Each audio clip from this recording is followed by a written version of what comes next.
آخری نظم۔ بیوی مجھ سے کہتی ہے سارا دن لیٹے رہنے اور نظمیں لکھنے سے گھر کیسے چلے گا۔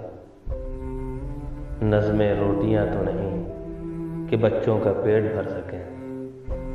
تم تو اپنا پیٹ شاعری کی تلوار سے کاٹ کر مستقبل کی کھوٹی سے لٹکا چکے ہو، لیکن ہمارے پیٹ اتنے شاعرانہ نہیں۔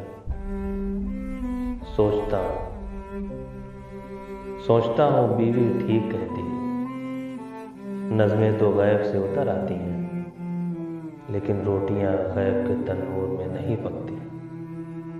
ویسے بھی شاعری کو زندہ رکھنے کے لیے پیٹ پر روٹی باندھنی ضروری ہے، لیکن میں اسے درخواست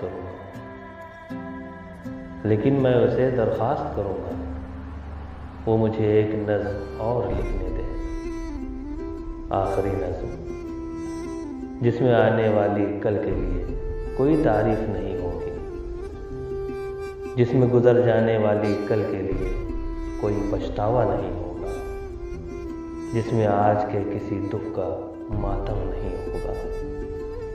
ہر لحاظ سے مکمل نظم، آخری نظم۔